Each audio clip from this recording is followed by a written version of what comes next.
Bangod sa pila ka adlaw nga pag-inulan, madamo nga kabaranggayan sa Bacolod City ang ginbahaan. May mga lugar gani nga naglabot sa liog ang tubig kag may rescue operations nga ginpatigayon. Ang Bacolod City LGU gilayon man nga nagpalabot sa bulig sa mga pumuluyo nga temporaryo nga nagsaylo sa evacuation center.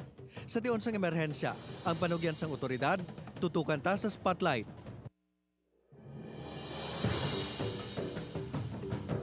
Wow, baha pa more makapugso ang problema sa baha nga ginapangatubang sang syudad sang Bacolod tag sa maglain na panahon ang tutukan ta sang spotlight subong aga.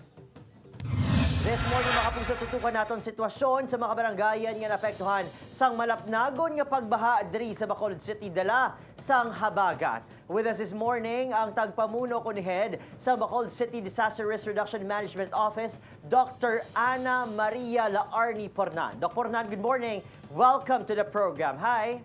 Good morning, Adrian. Doc, first question, kamusta na operasyon sang aton Bacolod City DRMO? Ang DRMO no, is 24/7 ang operation namon. And ang na-monitor namon, amo ni siya ang mga barangays nga ginbahaan. Doc, sumatotal pilaman ka mga barangay diri sa Bacolod City nga naapektuhan bangod sa malapnagon nga pagbaha. Out of 61 barangays, we have 18 barangays affected sang flooding. Doc, let's talk about the amount of rainfall nga nagtupa diri sa Bacolod City. Pang dapat 3 to 5 days niyo galing. Inoras lang ang nagtupa sa Bacolod. Is that the main reason? Nga bala, nangin malapnagon ang pagbaha?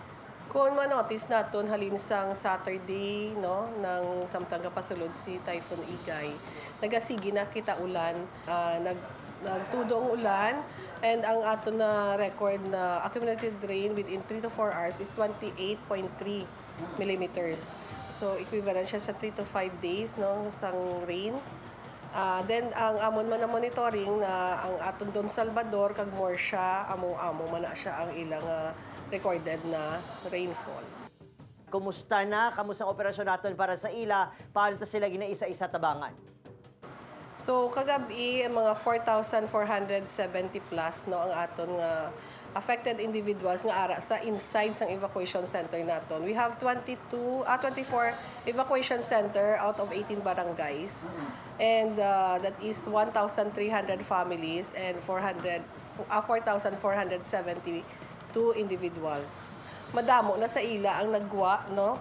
15 out of 24 barangays kay 9 na evacuation naton nag-close na. Then out of 18 barangays, 13 na lang ang ara pa sa evacuation centers. Doc, tiol gani may ginapabot kita nga bagyo o kon kalamidad. Kaangay sa natabo diri sa Bacolod City. Ano bala ka-importante nga natawag nga preemptive evacuation? Yes, ang preemptive evacuation, ang ginanamin sina, for example, gaulan tudo, no? Samtang wala pagasaka ang tubig, kag pwede pa kamo kahalin, no? Para hindi man kamo mapiligro, kag ang aton responders, ginapangabay namon nga kung pwede na kamo na lang makadtuan sa evacuation center, maski wala pa nagtudo ang nagtaas ang tubig. That is to ensure man safety ninyo, at the same time, safety man sang aton responders. Kaya nakita naton kahapon, we need pa sang rope, no? Para nga hindi maanod man ang responders naton. At the same time, need man sila sang mabulig man sa responders naton para nga makagwa sila sa area nga ginkatuan nila para ma-rescue ang aton mga pumuluyo. Suno gani sa iba ginatawag ini nga Dagnas phase. Lutang o lunang naman ginapangatubang sa aton mga kapuso, maluwas pa sa mga nagkanailain nga pamalatian. Kaangay na lang, number 1, leptospirosis. Kung ikaw nag-ubog sa baha, kag may ara ikaw sang pilas. Yes, ang amon nga sa amon nga side kay amon ginaano ang responders naton. Every time nga may ara kita operation no, nga maglubog sila sa tubig, gina-prophylaxis na sila namon, ginapainom sila naton sang bulong para hindi man sila magkabalatian no sa leptospirosis. Then ang iba nga mga kalapilas ginahambalagi sa namo nga i-monitor then para pabalon kami kung may hilanat na sila para at least maagapan temprano kay kabalugit ang leptospirosis makamamatay ni siya nga masakit. Sa mga pumuluyo naman, si City Health naghapanghatag man sila sa mga bulong na kung sino to naglusong sa baha dapat mainom man basta wala lang kabusong kag lang siya sa precautions ang ginahatag naton nga bulong para sa leptospirosis. Dok, sa mga tiyempo ang kaangay sini, what is your prayer? Kag syempre, anong ayo mo sa publiko bilang tagpamuno sa aton Bacol CDRMO? So gapangamuyo lang kita no nga kabay pa maunta tani anay ulan no para makapang ano man ang aton pumuloy nga napektuhan sang baha. At the same time ang aton mang ginapanugyan nga kun in kaso gid man magsiging ulan kay may ginapaabot pag ita nga base may masulod pag nga low pressure area nga possible man magka himo siya na typhoon no.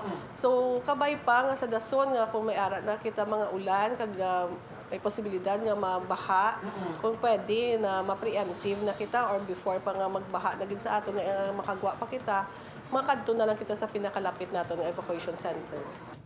There you have it mga kapuso, Dr. Ana Maria Laarni Fornan, Head sa Bacol CDRMO. Doc, halong gid madamong salamat. Good morning. Good morning man Adrian and thank you.